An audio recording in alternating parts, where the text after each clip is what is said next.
Now, if only I did have a few more colors in my hair. How about that? Bjergsen taking down the IWCA 1v1 champion there. And not to be outdone, though, next up, we've got a couple of guys who are very familiar with each other, no doubt. Starting on the blue side for Team Fire from Korea's LCK, looking to be the predator in this matchup, it's PraY! And his opponent on the red side, also representing Team Fire. He showed he's not afraid to step into the AD carry role yesterday with his win as Lucian. Put your hands together for MadLife! All right, gentlemen, load up and lock in. So PraY and MadLife right here, both are actually on Fire, so we are going to get someone from Fire going through. Already we had Bjergsen as well, so we will get 2 Fire coming through, and with another Ice as well, so 2 of each from both teams. But so far, PraY took down Huni earlier. It was Ezreal and Kalista matchup. Huni went for the all-in. PraY didn't really do too much. And then MadLife as well, the Lucian up against the Monka. Yes, and we are already into picks and bans. So, pretty hype matchup, this one. Oh, it's for all the marbles. Yes. As I said, who carried this lane? Who was the real carry? Out. We are about to find out. Brand will be the first ban from PraY. We've only seen 1 brand so far, but is it very well? It was from PlayLove. Kalista will be the ban coming in from MadLife. It was what PraY took against Huni in the last matchup he had. We'll see what the rest will be as we get into this one. But of course, there are big priorities like Caitlyn, like Lucian, Kindred as well. Urgot hasn't seen that much play, but has been banned out a bunch. Yes, it has. Absolutely has. Just because of that passive. The ability to get extra armor reduced, you know, a lot of the damage, so much of the damage in any AD matchup. We'll get to it if we see an Urgot. It is still available. Yeah, Kindred will be the next ban, followed by Lucian, pretty much as we just mentioned, will be the staple bans in these 1v1s as the meta has evolved over the last day, and also IWCA. Waiting on that final ban coming in from MadLife. Let's see what he'll bring out here. There was some discussion on whether MadLife or any of the supports will bring out a support pick. Bard is actually very good in the 1v1. Blitz would be sick to watch.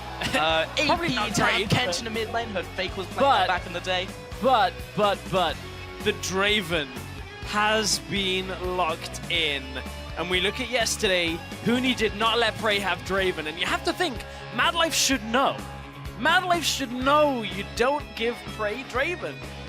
Well, maybe it's another bait stress. Maybe just bringing him into the Draven, then dunks him with some other pick. What's it going to be? Kennen, of course, didn't even mention him. He was a major pick so far in these 1v1s. So, let's see if he actually locks that in. I'm not going to talk about summon spells just yet, as that can change as we go into game. Also, when you see your opposing pick, you will want to take some time to think about what you want to do in that matchup. Well, it is locked on Kennen. So, one thing Kennen will have in this matchup is the ability to predict Draven's movement. You can throw out the Razor Shuriken right where the axe is going to land. You either force him to reduce his own damage by not allowing him to catch the axe, or he gets one of the procs of Mark of the Storm plus the damage. So I like it. I like it from MadLife. Try and control a little bit of the space. Of course, this was blind, so yes. Unless that's kind of like actually the master plan here from MadLife. Yeah, I mean, that is one of the drawbacks from Draven. You're kind of scripted in where you're going to go, but at the same time, you have a lot of damage to make up for that. So it's all really about the first couple levels, trying to get the level up, and then Draven maybe trying to get in there and punish Kennen, because his level 2 power spike isn't quite as strong as Draven's. No, it isn't. And honestly, you have to kind of get to level 3, so you have all of your abilities available. That's when you can really start to punish people. You can still do it at level 2. We saw Reckless very effectively yesterday, actually winning the game without ever getting Lightning Rush, because he kind of won at level 2. So as long as you have the ability to Q and W and get the auto attack with the Mark of the Storm off, that tends to be enough. But as soon as you hit level 3, that's really when Kennen gets a little bit easier. Typically against melee matchups, Draven might cause a bit of a problem. But it's also the Lightning Rush as well. His E, a lot of people overlook the fact it gives you extra armor and magic resist. And that's actually quite big in 1v1s. It allows you to do this thing called trading, which will win you the game. So getting on to this next one on the Howling Abyss, PraY coming in here up against MadLife. As you mentioned, Stress, who was the real carry? We're about to find out in this 1v1. And so far, MadLife just kind of chilling out of base, just deciding what he wants to buy. And PraY is actually respecting this. PraY was ever so slightly behind the curve on that. and doesn't actually punish MadLife for The this. ultimate mind game is like, Also- oh, I didn't realize the game was started. Also, MadLife is running AP here. He is not running full AD, or, well, you know, he's going now for that hybrid style where he's going to get AP later but start with the Doran's Blade. We actually used to see this on Kennen a lot on Summoner's Rift as well, where you just have such good auto attack trading very early on. So MadLife looking to just get that early push on with the Doran's Blade. That's why we see it. It allows you now to trade very effectively onto the minions, and you kind of just ignore a lot of the actual champion trading fairly early on. Yeah, so actually going with this setup as well, I expect him to max W over Shuriken, because it's very actually difficult to land that, as we saw. Will be stopped on minions in the same way that Mystic Shot will be in Ezreal. So actually just going for those autos, following up with Electrical Surge will probably be what MadLife is looking for, but PraY manages to get these minions down a little faster than him. MadLife has actually gone for the W first, so is going for what we were just talking about. Ward goes down, cutting the ability for MadLife to cut vision. And look at MadLife, actually not looking to rush, but he's taking so much damage from it, man. And PraY's going to hit level 2 first, doesn't get the punish off because MadLife already took so much damage from the initial trade from PraY. Right, and this was MadLife realizing he'd already lost that push, so he was conceding so much room just holding the empowered Shuriken as he is now, because he knows he's going to push into turret. The problem is, on this map, the turrets do different amounts of damage. The melee minions will die to 2 turret shots each without an auto attack. The ranged minions will die with 1 plus an auto. If pretty much anything touches those ranged minions, 1 tower shot will kill it. Yeah, basically, if the melee minions even, which do so little damage, you are not getting those casting minions. It's just not going to happen. MadLife has gone for a point in Thundering Shuriken as his next level. PraY, once again, gets the level 3, so we'll have all of his abilities now, put a point in Blood Rush as well. Has control over the relic as it spawns at 125. 2 minutes 25 rather, and 1:15 is the respawn on that. So PraY will be trying to camp over that when he continues to push up. MadLife finally gets the auto down with the W follow-up, but the only way he's ever going to get the stun is if PraY is out of position for the Thundering Shuriken, or is in range for MadLife to go for his E. Oh, this is going horribly wrong for MadLife. He didn't get any of those melee minions there. He's still not 100% on last hitting under the turret. And normally, a couple of CS here and there, you may think, oh, it's not that much of an issue. But look at how many he's losing. Look at the gap that has already opened up. We're only on the 4th wave now, the 5th joining. 22 CS to 12 at this point. MadLife is falling so far behind on the minion game, but he is starting to get some damage onto PraY, but it doesn't do too much this early on. Yeah, right now the win condition has shifted for MadLife from keeping the CS even to maybe looking for an all-in at level 6, trying to burst PraY down for the kill. Oh, this is dangerous here. Oh, MadLife has gone past the minions. Gets the stun down, but he's in range of tower, so he can't really go all-in on PraY. PraY may go back here in preparation for level 6 and just get some items under his belt. And MadLife right there goes past the range minions, but is far enough that his auto attack doesn't actually drag the aggro onto him. So we got a little bit lucky that PraY kept moving back away, because otherwise MadLife would have taken so much damage from those ranged minions. And right now, MadLife just looking to set up the push, reset the wave, look to recall himself. Yeah, honestly, I felt like MadLife knew that. I think he was pushing forwards enough that PraY knew he couldn't return damage onto MadLife, and going for the trade regardless of minion aggro wouldn't have mattered for him. PraY, as you can see, any damage on those caster minions means you cannot get it if it's in the tower. So difficult. And yeah, that's one of those things where it's like, in those situations, you just have to be mindful of where the minion aggro is going to come from, because it will deal so much damage. And if a full wave of 3 ranged minions starts attacking you, every single attack is going to be the equivalent when the 3 of them attack as 1 champion. Okay, so PraY should be first to level 6 here as he's gotten a couple extra minions as MadLife has only now come back into lane. Relic has spawned behind PraY, so we've got that to fall back on. MadLife should be coming up a little later as he took that second. And really looking for this level 6 now, that's a major thing that will open up this game. Big minion push coming into MadLife now. Will be very difficult for him to really push back. He doesn't have any AoE unless he can get in range for the E. Oh, that first minion, auto Q would have killed it. MadLife couldn't quite get it in time either. Will get the second though. It's so difficult to CS here unless you can get the actual kind of angle on the Q and the autos in the right time. MadLife's doing a better job now.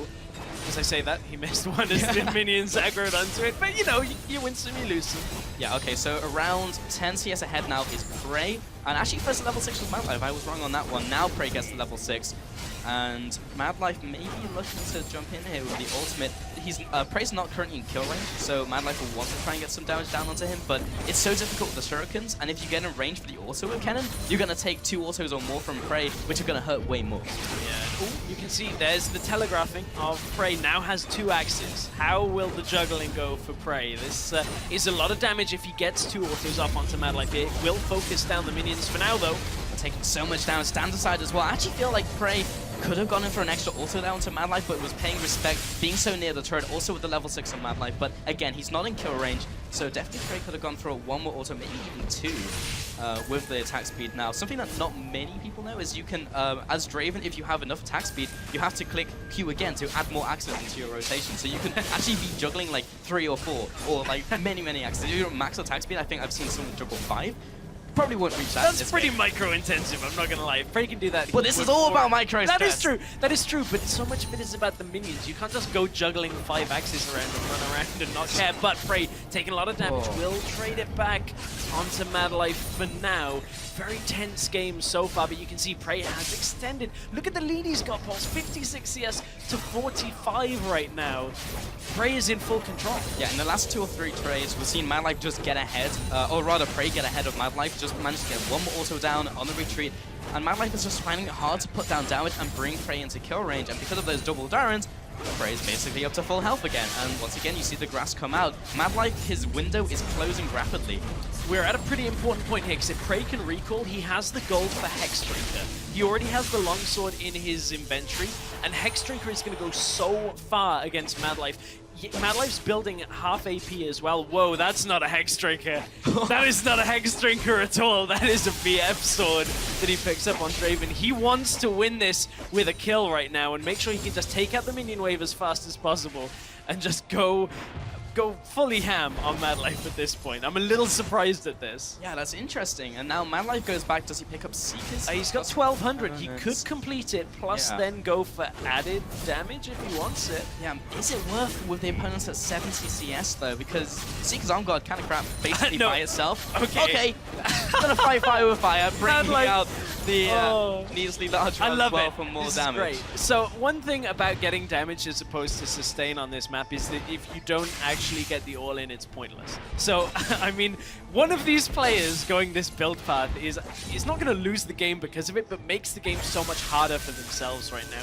If MadLife can somehow get, you know, a full ult channel off onto PraY, if he can get that W stun and then continue to just do damage, it could be okay, but I mean, MadLife's in a tough position. PraY actually just needs to farm this out to win. So important just right there, MadLife took the relic at full health while he was down there, so that's been denied for PraY. So if MadLife takes a fight over on PraY's side of the map, he won't have that to fall back on, and will be able to just go on this uneven playing field. I love what PraY did right there. He had 2 marks of the storm, so he actually backs off to try and get MadLife to come into W range. The same's going to happen again. Look at MadLife trying to come out of Fog of War just to proc the stun and follow up with damage, but PraY last time efficiently traded the auto back. Will ult the wave just to make it push. He's going to recall. Yeah, he's going for the CS win. He's either going to recall here or just wait for the wave to reset.